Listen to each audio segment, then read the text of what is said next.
Like you mentioned, it can be used to symbolize two different things. One is the different kinds of lands we find.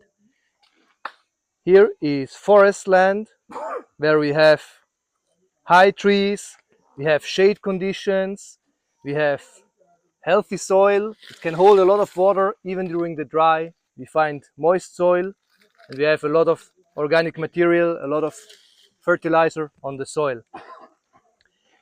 Cocoa, coffee, fruit trees, it's all growing best in this kind of conditions. This type of shrubland, of young or older fallow, is still okay, but not as fertile as forest land. Grasslands is even harsher condition. It can burn in the dry season, and the soil is not too fertile. And when we get into gravel and stone, here no production is possible.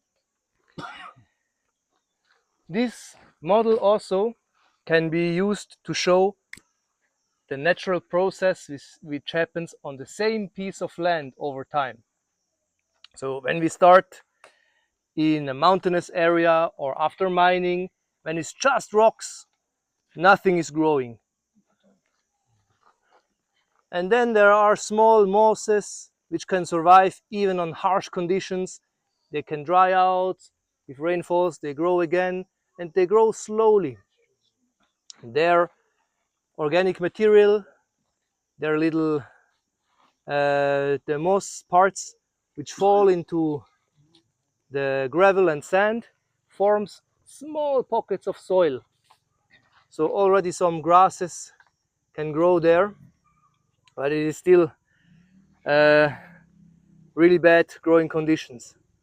But over a long time, by always some grass growing, dying, making roots, dying back, some more soil accumulates, and the grasses can grow denser.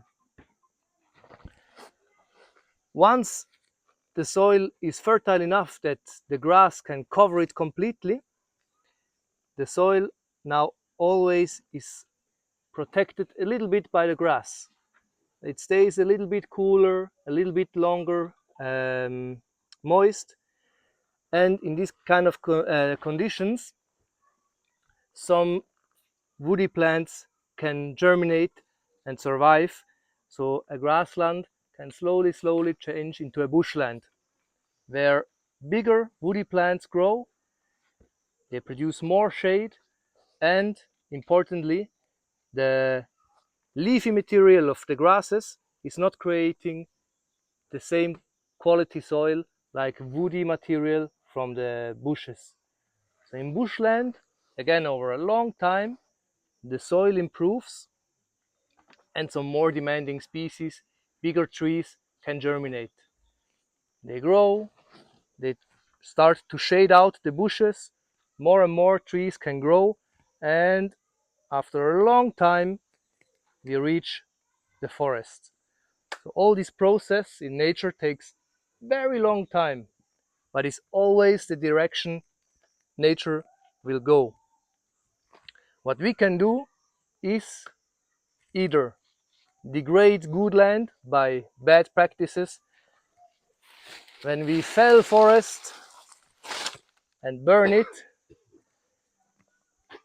what will happen? Some bushes will resprout, and we go back to bushland. If we keep on slashing and burning, after some time we will have degraded the place so far that we just get grasses. And if we really hit it too hard, burn even the grasses, we will reach a situation where not even grasses can grow anymore. But we can also help this process along and speed it up by good practices. When we have this kind of condition, like a road or gravel, there's not too much we can do. It would take too much effort. But as soon as we have grassland condition by deliberately planting shrubs and trees into this type of land, pruning them and accumulating biomass in this kind of system, we can advance the natural process to get into bushland and then even forest conditions in a shorter time than it would happen naturally.